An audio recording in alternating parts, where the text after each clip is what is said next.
Brigitte, quand on vous écoute à la radio, on vous trouve bienveillante. Quand on vous rencontre, ce qui est le cas aujourd'hui avec moi, on vous trouve sage. On se dit: «Mais elle est pleine de sagesse cette femme». Est-ce que vous vous reconnaissez dans cette description? Alors, oui, si on parle de sagesse au sens philosophique, oui. Sinon, je ne pense pas que le terme sage soit ce qui me définirait le mieux. Mais je pense que je suis bienveillante parce que j'ai justement souffert de la malveillance. Vous savez, dans la vie, on se construit aussi sur nos blessures. Alors justement, quand on choisit à 20 ans de devenir actrice porno, on s'attend évidemment à une adversité, que ce soit de la part des femmes, des hommes, de n'importe qui, de la presse, etc. Est-ce que vous avez connu dans votre passé une adversité aussi forte que celle que vous venez de connaître avec cette histoire de MeToo, Balance ton porc, etc.? Alors, je ne peux pas dire que j'ai rencontré une violence soudaine comme je l'ai rencontrée au mois de janvier. En revanche, oui, j'ai vraiment été rejetée, notamment par le cinéma français. J'ai eu des expériences très, très, très douloureuses et de gens qui refusaient de me serrer la main, de lettres anonymes. Donc je suis celle qui dérange et donc forcément...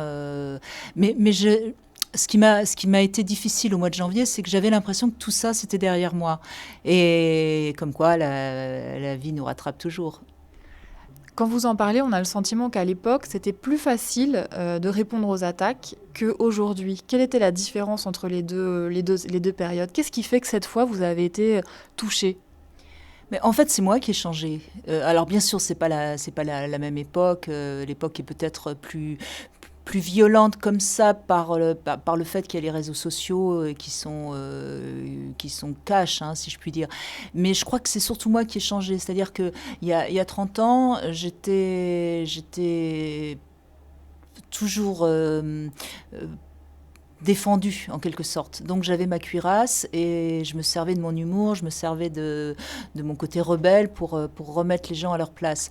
Je crois qu'aujourd'hui ça c'est tombé, j'ai laissé tomber justement la cuirasse et j'essaye de plus en plus de devenir authentique et obligatoirement quand une émotion me submerge, elle me submerge et quand je suis blessée et accusée à tort, ça se voit, oui. Est-ce qu'avec le recul, vous regretteriez presque d'avoir laissé tomber cette cuirasse ou est-ce que quand même vous vous dites que c'est un beau parcours d'avoir réussi justement à baisser les armes? Non, je regrette pas de m'être ouverte, mais je comprends mieux aujourd'hui pourquoi tant de gens restent enfermés dans leur mur et ne laissent pas trop leurs émotions les submerger, parce que c'est vrai que c'est douloureux. Alors c'est pas grave, parce que moi je suis quelqu'un de finalement très solide à la base, c'est-à-dire que je vais m'effondrer, et puis 3 jours après, je repars comme un guerrier, donc je peux le faire. Mais je comprends mieux, peut-être que ce qui m'est arrivé de violent en janvier me fait aussi comprendre cette haine et cette violence qu'ont certaines femmes qui ont subi des graves traumatismes parce qu'elles sont moins fortes que moi en fait. Alors, vous parlez des émotions des gens. Les émotions des gens, c'est quelque chose sur laquelle vous avez une fenêtre unique. Vous êtes une personne qui a écouté des dizaines de milliers de gens lui raconter des choses. Oui, j'ai la chance d'avoir des gens qui viennent me parler de leur intime, et c'est ce qu'il y a de plus juste, de plus vrai, de plus précieux. Notre intimité, c'est peut-être, comme je le dis souvent, c'est dans la relation intime à l'autre qu'on se révèle le plus, et parfois et souvent le mieux. Et cette confiance qu'ils me font, d'abord, me touche beaucoup. Et puis surtout, de sentir à quel point, par un mot qui arrive au bon moment, on peut aider quelqu'un à avancer dans sa vie. Et c'est ce que je dis souvent quand on me dit «Mais tu en as pas marre, ça fait 17 ans que j'écoute». Alors je dis oui, parfois je peux en avoir marre de cette répétition d'emploi du temps, mais je suis de plus en plus nourrie par ce que j'entends, par ce qu'on me dit, donc je ne peux pas en avoir marre. Je pense que je dois continuer. Vous m'avez confié tout à l'heure que vous n'étiez pas très optimiste sur l'avenir, justement aussi par rapport à tout ce que vous avez entendu depuis toutes ces années où vous écoutez les gens à la radio. Qu'est-ce que ça veut dire ça, pas optimiste? Alors, je ne suis pas optimiste sur l'évolution des rapports entre les hommes et les femmes, ou entre les hommes entre eux quand ils sont homo et les femmes entre elles quand elles sont homo également, hein. Quand je dis homme-femme, c'est pour généraliser, parce que, et ça vient en amont, ça vient d'une éducation aujourd'hui qui est un petit peu trop dans l'amour et pas assez dans la frustration. Et malheureusement, le rapport à l'autre, il y a le principe de plaisir et il y a le principe de réalité.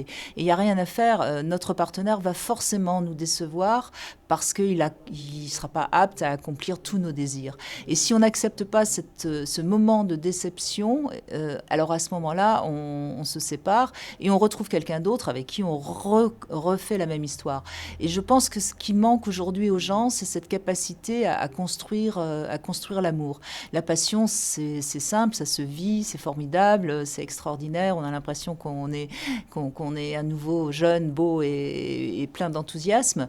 L'amour, ça demande un peu d'effort. Et la société n'est pas dans une culture de l'effort. Et sur le plan amoureux, ça crée vraiment beaucoup de dégâts. De même, il y a une autre chose qui est très, très ennuyeuse actuellement. Et ça, moi j'en ai parlé d'ailleurs dans le bûcher des sexes. Ça vient des années 90 où il y a eu une société tout sexe. On invitait les stars de X à la télé. La pub était très sexe, etc. Et on a cru que la sexualité, c'était du sexe. Et on a oublié que la sexualité, ça met aussi nos émotions en danger, ça met aussi notre vie, notre identité en danger. Et que faire du sexe pour du sexe, c'est pas donné à tout le monde. Certes, j'ai pu faire du sexe pour du sexe, mais il y a quand même des dégâts, des dommages collatéraux, comme on pourrait dire. Et du coup, vous êtes bien placé pour savoir que justement, le sexe pour le sexe, ça suffit pas à remplir son être humain, quoi. Non, j'entends souvent des femmes qui m'appellent et qui ont rencontré des hommes sur des sites de rencontres, et c'est très bien, pourquoi pas. Sauf que, à un moment donné, elles vont tomber amoureuses d'un homme qui, de toute façon, va la sauter comme il en a sauté d'autres. Et elles sont très mal. Non seulement elles sont très malheureuses, mais elles sont aussi un peu détruites. Elles sont un peu dévalorisées à leurs propres yeux.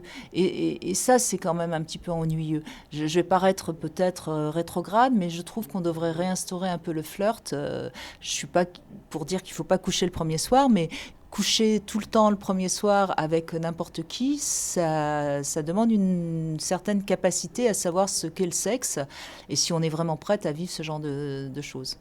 Vous voyez que vous êtes sage. Oui, oui, mais dans ce sens-là, oui, je le reconnais absolument.